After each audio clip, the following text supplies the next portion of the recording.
Hello, welcome, আসসালামু আলাইকুম। আপনাদের সবাইকে স্বাগতম জানাচ্ছি। আমি সেলিনা রহমান, আমার কুকিং এবং লাইফস্টাইল চ্যানেলে। আমার আজকের রান্না ছোট ছোট চিংড়ি কিভাবে ভুনা করতে হয়। যদিও রান্নাটা খুবই সহজ, তারপরেও যারা একদমই নতুন তাদের জন্যই আজকের রান্না। ছোট ছোট চিংড়ি মাছ যদি আপনারা নাও পান, দেশের বাইরে যারা থাকেন স্পেশালি তাদের জন্য, তারা মাথাওয়ালা চিংড়ি মাছগুলো কেটে ছোট ছোট টুকরো করে সেমভাবে রান্না করতে পারেন। ইনগ্রিডিয়েন্টস যা যা এখানে নিয়েছি তার মধ্যে 250 গ্রাম ছোট ছোট চিংড়ি মাছ, একদমই ছোট, এগুলো টিনি টাইনি। পেঁয়াজ কুচি 1.5 কাপ, পেঁয়াজ কলি 3 বাঁচ, অ্যাবাউট 250 গ্রামের মতো। আদা বাটা আধা চা চামচ। মরিচটা ডিপেন্ড করে ঝালের ওপর, 5 থেকে 10টি। হলুদ গুঁড়ো 1 টেবিল চামচ। তেল নিয়েছি আধা কাপ। লবণ স্বাদ মতো এবং ধনেপাতা কুচি অপশনাল, ফ্লেভারটা অ্যাড করার জন্য শেষে। কড়াইটা গরম হয়ে গেছে, তো আমি এই পর্যায়ে এসে তেলটা দিয়ে দিচ্ছি। তেলটা গরম হয়ে গেছে, আমি এই পর্যায়ে পেঁয়াজ এবং কাঁচামরিচ দিয়ে দিচ্ছি।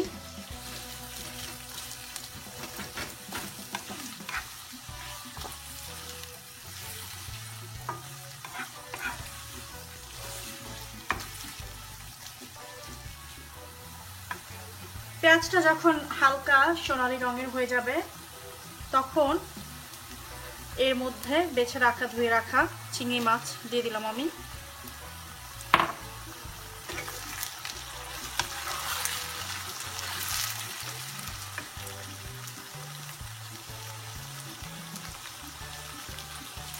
সেই সাথে আরো দিলাম হচ্ছে লবণ।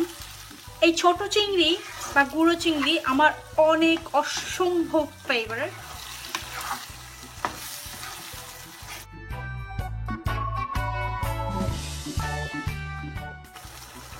চিংড়ি মাছের রংটা চলে আসলে এর মধ্যে আমি আধা চা চামচ পরিমাণ আদা বাটা, 1 টেবিল চামচ হলুদ গুঁড়া দিয়ে দিলাম।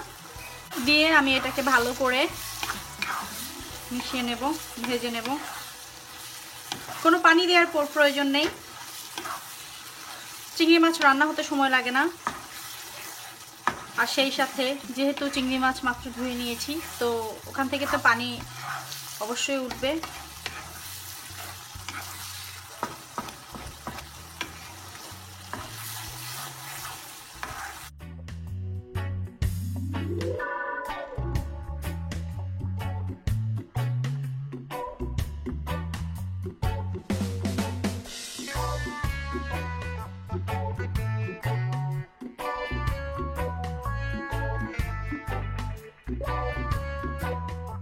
এই নাড়াচাড়ার মধ্যে যখন দেখবো যে চিংড়ি মাছের তেল উপরে চলে আসছে, তখন এই পেঁয়াজ কুলিগুলো আমি উপরে দিয়ে দিব। এখানে আমি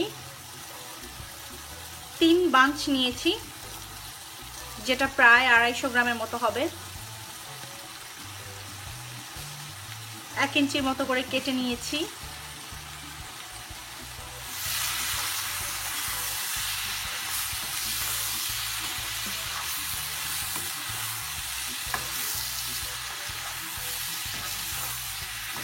ওয়াও, খুব সুন্দর একটা গন্ধ বের হয়েছে।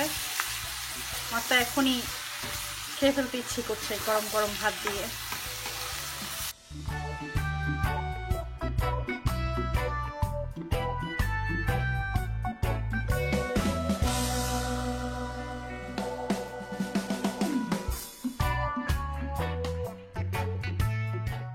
এই পেঁয়াজ কলিটা সিদ্ধ হতেও কিন্তু সময় লাগে না, এটা আসলে শাকের মতোই, যেহেতু পাতা সেহেতু নরম হয়ে যায় একদম মিনিটেই।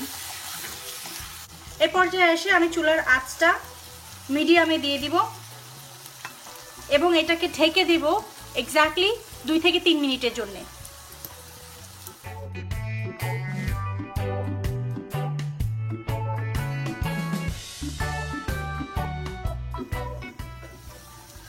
মিনিট হয়ে গেছে। আই হোপ আপনারা দেখতে পাচ্ছেন যে একটা চকচকে ভাব আসছে রান্নাটায়, তেলটা উপরে চলে আসছে, খুবই সুন্দর একটা কালার আসছে।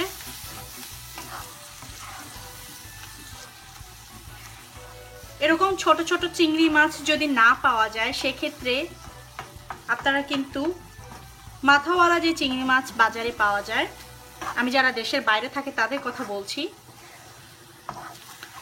সেই মিডিয়াম অথবা ছোট সাইজের সেই মাথাওয়ালা চিংড়ি মাছ কিনে নিয়ে এসে সেগুলোকে ছোট ছোট করে টুকরো করে তারপরেও এভাবে রান্না করা যাবে। চিংড়ি মাছ কিভাবে পরিষ্কার করতে হয় সেটির একটি ভিডিও আছে আমার চ্যানেলে, যাদের হেল্প লাগবে চিংড়ি মাছ পরিষ্কার করতে তারা ওই ভিডিওটি দেখে নিতে পারেন। এবং কিভাবে খোসা রেখে সেটাকে ক্লিন করতে হবে, মাথা রেখে সেটাকে ক্লিন করতে হবে সেটিও সেখানে দেখানো হয়েছে।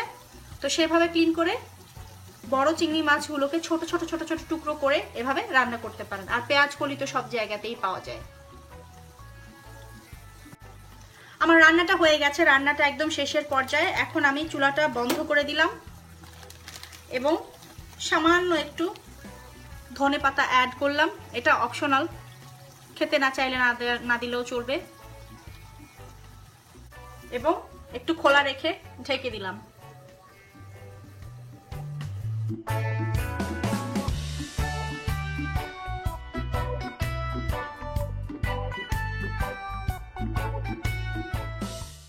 আপনারা যারা আমার রেসিপি ট্রাই করেন এবং আমার সাথে ছবি শেয়ার করতে চান তারা চাইলে আমার এই ফেসবুক পেজ লাইক দিয়ে সেখানে আপনাদের আমার ট্রাই করা রেসিপির ছবি অ্যাড করতে পারেন এবং আমার সাথে কানেক্টেড থাকতে পারেন। আমি প্রায় লাইভ হওয়ার চেষ্টা করি, ওখানে লাইভ রান্না করার চেষ্টা করি, কোনো গল্প নয়, কোনো কথা নয়, সেখানে আমি লাইভে শুধু রান্নাই দেখাই।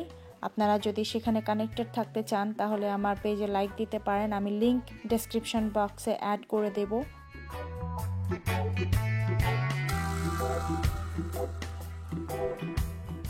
আমার রান্নাগুলো যদি আপনাদের কাছে সবসময় সহজ লেগে থাকে তাহলে আমার সার্থকতা, কারণ আমার মতে রান্না তো সহজই হওয়া উচিত, তাই না? For question, concern and request, please comment down below. To support me, like my videos, subscribe my channel and share with your friends and family. New videos are coming every week, multiple times. Till then, stay safe, keep eating healthy, my friends. Allah Hafiz.